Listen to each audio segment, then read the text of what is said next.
Hello everyone, this is Kamar's Corner and we are going to discuss about what do you mean by ultrawires and consequences of ultrawires और इसके हम exceptions भी end में पढ़ेंगे।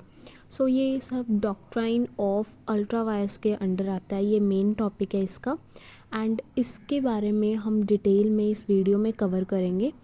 What do you mean by ultra vires? इसका meaning क्या होता है?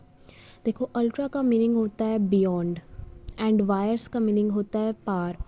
बियॉन्ड पार अगर कंपनी एक्ट करती है जो मेंशन नहीं है मेमोरेंडम में, उसे हम अल्ट्रा वायर्स एक्ट कहते हैं। अगर वो मेंशन होगा तो वो परफॉर्म कर सकती है। कोई एरिया लिमिट होती है, जैसे area beyond which company can not travel, तो वो चीज़ क्या होती है, मेमोरेंडम में जो पावर्स मेंशन होती हैं उसके अंडर रहकर ही कंपनी को फंक्शंस परफॉर्म करने पड़ते हैं। उसके आउटसाइड अगर करेगी तो वो अल्ट्रा वायर्स एक्ट है। ठीक है, तो इसके बाद हमारा आता है कि इसे हम डिफ़ाइन कैसे करते हैं। जब कंपनी एक्ट कर रही है लीगल, बट वो जो एक्ट है वो मेंशन नहीं है मेमोरेंडम ऑफ एसोसिएशन में, तो ये एक्ट जो है वो एक अल्ट्रा वायर्स ही माना जाएगा। ठीक है, तो नेक्स्ट आता है ट्रांजैक्शन अगर अल्ट्रा वायर्स हो रही है तो कंपनी वहाँ पे बाइंड नहीं होगी। क्यों बाइंड नहीं होगी? क्योंकि वो ट्रांजैक्शन ही अल्ट्रा वायर्स है। जो थर्ड पार्टी है वो भी स्यू नहीं कर सकती यहाँ पे कंपनी को, क्योंकि वो उनकी लाइबिलिटी होगी। उनको चेक करना चाहिए कि मेमोरेंडम में ये पावर लिखी है या नहीं लिखी है। उसके बाद आता है हमारा कि एक ट्रांजैक्शन है जो कि अल्ट्रा वायर्स है अगेन, तो उसको हम रेटिफाइड नहीं कर सकते चाहे सारे शेयर होल्डर्स अपनी कंसेंट दे दें, उस ट्रांजैक्शन को अप्रूव कर लें कि हाँ इसे रेटिफाइड कर दो, बट वहाँ पे वो अल्ट्रा वायर्स होने के कारण वो रेटिफाइड नहीं हो सकती। सेकेंडली है कि अगर कोई पर्सन कंपनी को लेंड कर रहा है मनी फॉर, और कंपनी उसे यूज़ कहाँ कर रही है, अल्ट्रा वायर्स में कर रही है, तो वो अपनी मनी रिकवर नहीं कर सकता। बट अगर कंपनी उस मनी से गुड्स ख़रीद रही है, ठीक है, तो वो गुड्स को रिकवर कर सकता है। बट उसको इंडेंटिफाइड करना होगा, इंडेंटिफाइड प्रॉपरली, जो लास्ट लाइन में लिखा है कि उसे शो करना होगा कि वो गुड्स जो है उस जो उसने पैसे दिए थे कंपनी को, तो उससे ही लिए गए हैं। ठीक है, फर्स्ट में हमने पढ़ा कि कंपनी की लाइबिलिटी के बारे में, सेकेंडली ट्रांजैक्शन के बारे में, थर्ड भी ट्रांजैक्शन थी एंड फोर्थ हमारे पास ये मनी वाली आ गई कि आपको आइडेंटिफाइड करने होंगे। उसके बाद आता है हमारा कि अगर कोई एक्ट जो है अल्ट्रा वायर्स अगेंस्ट डायरेक्टर, मतलब कि डायरेक्टर की MOA में नहीं लिखा हुआ था पर फिर भी उन्होंने परफॉर्म किया, और कंपनी के मेमोरेंडम में लिखा हुआ था इंट्रा वायर्स था, तो वो रेटिफाइड किया जा सकता है बाय मेंबर्स।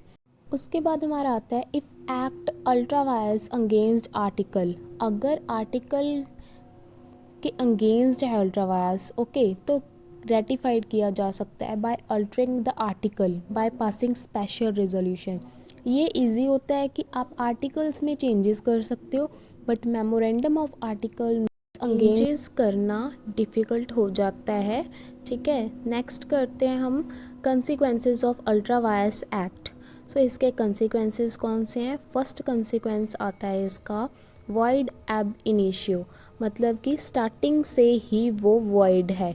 ठीक है, तो हाँ जी, absolutely void and can not be ratified. जो वॉइड है स्टार्टिंग से ही, तो उस ट्रांजैक्शन को हम रेटिफाइड नहीं कर सकते, और ना ही कोई शेयर होल्डर्स अपनी कंसेंट से, चाहे वो एग्री हैं, ठीक है, वो अपनी कंसेंट देंगे तो तब भी ये रेटिफाइड नहीं हो पाएगा। ओके, नेक्स्ट आता है complaint has to be filed against company. Company के अगेंस्ट कंप्लेंट फाइल की जाएगी। क्यों फाइल की जाएगी? क्योंकि अगर वो अल्ट्रा वायर्स एक्टिविटीज़ को परफॉर्म करेंगे। बाद हमारा आता है इंजंक्शन। इंजंक्शन क्या होता है? जब कोई कंपनी परफॉर्म करती है अल्ट्रा वायरस एक्टिविटी, तो इंजंक्शन दी जाती है, अथॉरिटी वार्निंग दी जाती है। उसके बाद है breach of warranty of authority. यहाँ पे डायरेक्टर जो है एजेंट होते हैं कंपनी के, एंड उनकी ड्यूटी बनती है वो कंपनी के अंडर काम करें। बट यहाँ पे हम एग्जाम्पल से समझते हैं कि डायरेक्टर को पता था कि रेलवे कंपनी की सारी बोरोइंग्स एग्जॉस्ट हो चुकी हैं, फिर भी उसने क्या किया, प्रपोजल दिया फॉर लोन ऑन डिबेंचर्स को। ठीक है, तो यहाँ पे अब यहाँ पे वो खुद लायबल होगा, ना कि थर्ड पार्टी।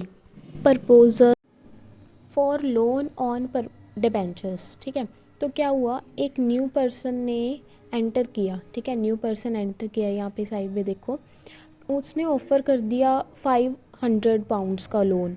ठीक है, और कंपनी ने एक्सेप्ट भी कर लिया, तो वो डिबेंचर्स भी इशू हो गए इस पर्सन को। तो वो लोन जो है, जो ये हमें दे रहा है कंपनी को, वो लोन जो है अल्ट्रा वायर्स है, क्योंकि यहाँ पे उसे डायरेक्टर को पता था कि रेलवे कंपनी की बोरोइंग्स तो वैसे ही ख़त्म हो गई हैं, तो अब फिर भी वो प्रपोज़ल दे रहा है उस सबको कि लोन ऑन डिबेंचर्स के रिगार्डिंग।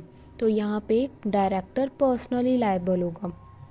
यहाँ पे जो न्यू पर्सन आया कंपनी में वो लायबल नहीं होगा, बस उसको प्रॉपर्टी मिलेगी अगर कंपनी गुड्स खरीदेगी उस पैसों से। नेक्स्ट आ गया कि personal liability of directors. Directors की पर्सनल लायबिलिटी बनती है कि वो कंपनी के अंडर रहकर काम करे। नेक्स्ट आता है अल्ट्रा वायर्स कंट्रैक्ट्स। सो इसमें क्या होता है, अगर contract he outside the object of company है तो वो तो होली ही वॉइड हुआ। ठीक है, इसका मतलब क्या हुआ कि अगर मेन जो आपकी कंपनी का कंट्रैक्ट है, ठीक है, वो ही आपके मेमोरेंडम ऑफ एसोसिएशन की रूल्स या रेगुलेशंस से बाहर है, तो आप क्या कहोगे यहाँ पे, अल्ट्रा वायर्स कंट्रैक्ट। ठीक है, ultra means beyond, vires means पार, एंड कंट्रैक्ट जो आप कंपनी में एग्रीमेंट करोगे। ओके, उसके बाद हमारा आता है अल्ट्रा वायर्स एक्वायर्ड प्रॉपर्टी। अब इसमें क्या होता है, जो कंपनी है उसके पास राइट होता है कि वो अपनी प्रॉपर्टी एक्वायर कर सकती है, अपनी प्रॉपर्टी प्रोटेक्ट कर सकती है। कैसे, जैसे उसने अल्ट्रा वायर्स एक्सपेंडिचर से एक्वायर करी and it can be recovered damages for injury. But अगर वो मनी इन्वेस्ट कर रहा है इसमें, ठीक है, तो वो मनी नहीं ले सकता, बट मनी जो यूज़ कर रही है गुड्स लेने में या प्रॉपर्टी लेने में, तो वो प्रॉपर्टी क्लेम कर सकता है या इंजरी क्लेम कर सकता है। कौन, कंपनी क्लेम कर सकते हैं यहाँ पे। ठीक है, अल्ट्रा वायर्स बोरोइंग्स, इसमें क्या होता है, कोई पर्सन है वो लेंड कर रहा है अपना मनी कंपनी के पास, एंड कंपनी की जो बोरोइंग पावर्स हैं वो ख़त्म हो गई हैं या तो वो एक्सीड कर रही है उस पावर से, तो उस केस में जो बोरिंग्स होंगी वो मानी जाएंगी कि वो अल्ट्रा वायर्स हैं, और द कंट्रैक्ट ऑफ लोन भी आपका माना जाएगा कि ये वॉइड है। उसके बाद आपका आता है अल्ट्रा वायर्स टॉर्ट्स। मतलब अगर मेमोरेंडम ऑफ एसोसिएशन में ये मेंशन होगा कि कंपनी ये पर्टिकुलर क्राइम करेगी तो ये कंपनी लायबल होगी, ठीक है, तो वो कंपनी लायबल है। बट अगर मेमोरेंडम ऑफ एसोसिएशन में ये मेंशन नहीं है पर्टिकुलर क्राइम, वो अल्ट्रा वायर्स क्राइम है, तो कंपनी वहाँ पे लायबल नहीं होगी। इस पॉइंट में यही बताया गया है Holi, the company will be liable for torts and crimes committed in a pursuit of its stated objectives. जो ऑब्जेक्टिव्स में मेंशन था क्राइम, उसके अकॉर्डिंगली कंपनी लायबल है। बट अगर अल्ट्रा वायर्स है सेकेंड पॉइंट में देखो, तो पर्टिकुलर ऑफिसर, एजेंट और सर्वेंट यहाँ पे लायबल होगा। फिर इसके बाद हमारी आती हैं exceptions to the doctrine ultra vires. First point में ये बताया गया है कि जो इंट्रा वायर्स है द कंपनी, मतलब कंपनी के मेमोरेंडम में ये मेंशन किया गया था act, and outside the authority of director है। डायरेक्टर की मेमोरेंडम में ये आउटसाइड द अथॉरिटी था, फिर भी वो परफॉर्म कर रहा है। उस एक्ट को रेटिफाइड किया जा सकता है by share holders. Okay, next आता है कि इंट्रा वायर्स है द कंपनी के अंडर था, जैसे फर्स्ट पॉइंट में था इंट्रा वायर्स, वैसे ही सेकंड पॉइंट में इंट्रा वायर्स है, बट वो इन रेगुलर मैनर में परफॉर्म होगा। तो उसमें क्या है, कंसेंट ली जाएगी शेयर होल्डर्स की और ये रेटिफाइड हो सकता है। फर्स्ट में भी इंट्रा वायर्स था कंपनी के और सेकंड में भी इंट्रा वायर्स है कंपनी के।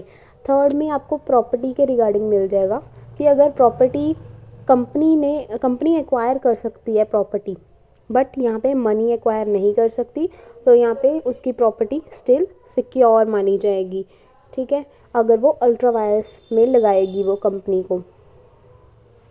नेक्स्ट आता है उसके बाद, there are certain acts which not expressly stated in memorandum, जो एक्ट्स मेमोरेंडम में स्टेटेड नहीं है बट इम्प्लाइड हैं, ठीक है। आपको ये तो पता ही होगा कि आपको अनड्यू इन्फ्लुएंस नहीं करना है, अगर वो स्टेटेड नहीं है तो भी आप नहीं करोगे क्योंकि ये कॉमन ही चीज़ है। तो they are not deemed ultra vires, okay.